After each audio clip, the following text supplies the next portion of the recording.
Well, hey guys, welcome to Gun News and Reviews. Today we're going to do a little bit deeper dive on the Springfield SA-35, which is a modern replication of the P-35, also known as the Browning High Power. Now, I have changed out the grip panels on this from the originals. I wanted something that was a little bit more nondescript. And I wasn't really impressed with the wooden ones that came on it in terms of the quality of the wood. They weren't going to stay good looking long, in my opinion. So I wanted something that was going to be more durable. These are Hogue G10s, and these fit great. And not only that, a little bit of a thinner profile on the hand, which I like. And the one thing I've always liked about a high power, whether it was an FEG high power, a Browning high power, or this one, is just the way that it perfectly fits in the hand. For you guys that are 1911 guys, that's a real comfortable, easy to point and shoot kind of frame angle and so forth. Well, I think that this one, with just the slightest bit of rounding right here, and then dropping off in this shape, it almost replicates a 1911 with an arched mainspring housing, which I prefer over to a straight drop. So good job on those grips from Hogue.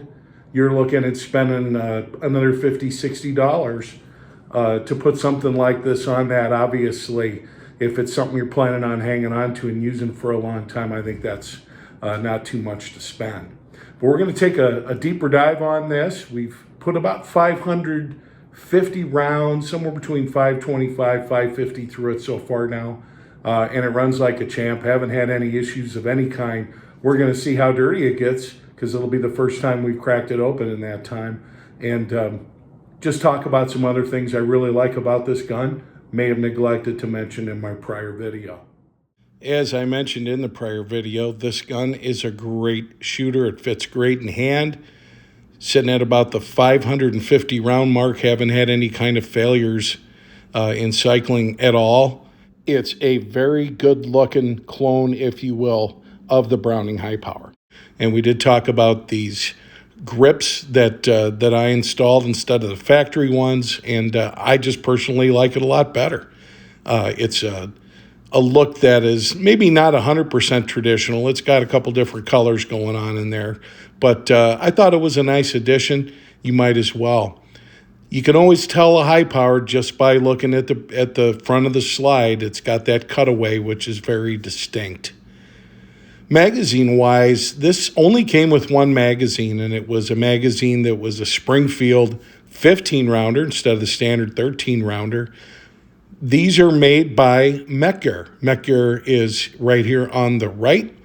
So you can get a replacement Springfield one off their website for about $39. I picked up that Mech-Gear for $29 at a retailer, and here you're looking at about a $55 version made for the Browning High Power, released under the Browning name. And as you can see, it's got this spring catch on the bottom. That's just because traditionally with the magazine disconnect, it's so hard to get that magazine out sometimes. Not something you really need with the SA-35. I also mentioned shooting different kinds of ammo, hollow points, mixed magazines of various types, everything works great. No issues with cycling at all. So we'll continue to keep our eye on that and see if they did, in fact, fix that original run where they had some issues on some of them. You can see here that this has a little bit of a flared mag well. It's still a difficult magazine to insert super fast. So this is certainly not a speed shooter's gun per se. Taking a look at this in a little bit closer detail, you can see it's cleared, and I'm just giving you an idea where this trigger is going to pull. And what you've got is kind of a springy, little bit like an 1/8 inch of travel, and then that's what you get. Same with the reset. It comes back about 1/8 of an inch before it resets, but I'm going to take a look as well at the weight of pull on this trigger. Now, I tested this thing, I want to say about 10 times, and each time this broke at exactly 5.5 pounds. Well, let's put that into perspective. The Browning high powers coming out of the factories in Belgium and so forth over the years had a trigger spec between 7 and 10 pounds. So it's a lighter trigger, and I think it's also more predictable with the break than what I have on my original Browning high power. Here you can see the amount of travel you get before you hit that wall, and then there you go. And then the same thing in terms of the reset. See if you can see what I'm doing here, just letting it off that much, and there it went. So about 1/8 of an inch, somewhere around 1/8 of an inch of movement, both in firing as well as on the reset. So that might be something that takes a little bit used to for some guys. Also going to take a look at taking this down, and this is taken down exactly like any other Browning high power. This thing is designed to spec in all but a couple cases. And as you can see, you've got this extra groove on your slide, and what you do is you engage your safety with the slide held back.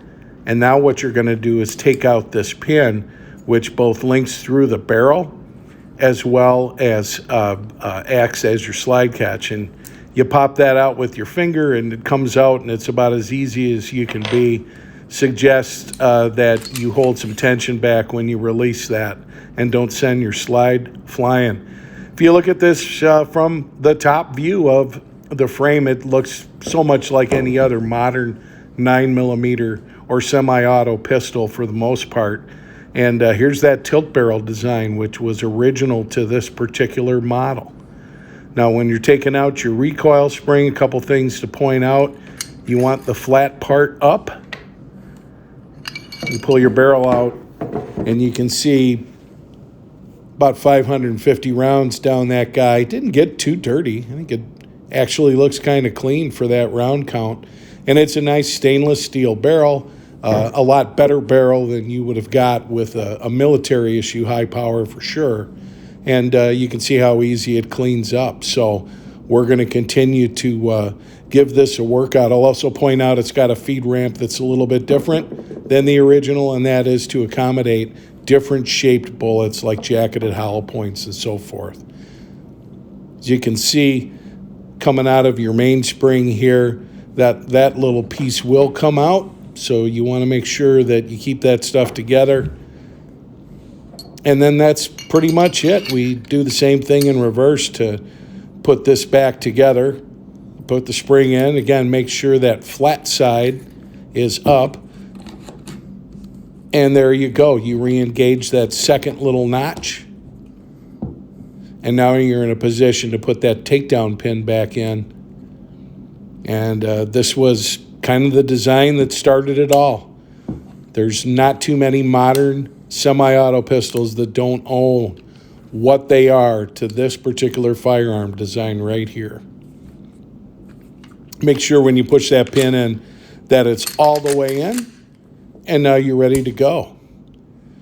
There's also an FN high power. They're the ones that actually own the name rights to high power. But it's a different gun than the original design. You're going to see that it weighs 40 ounces, and it's got a height of 5.62 inches. And you compare that to the Springfield here, it weighs 31.5 ounces.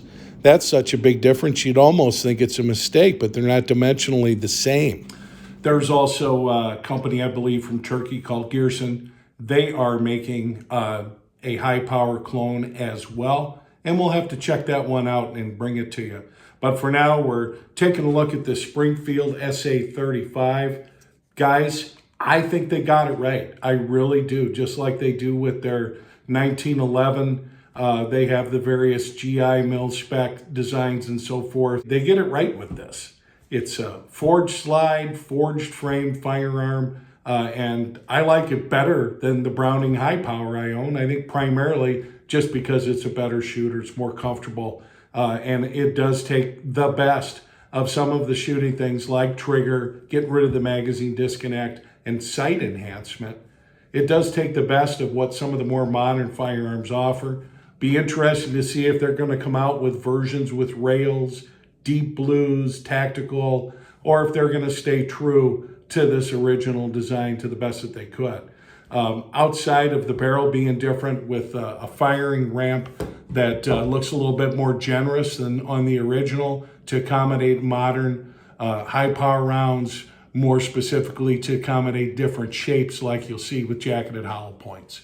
As always, we appreciate you watching Gun News and Reviews. Please like and subscribe.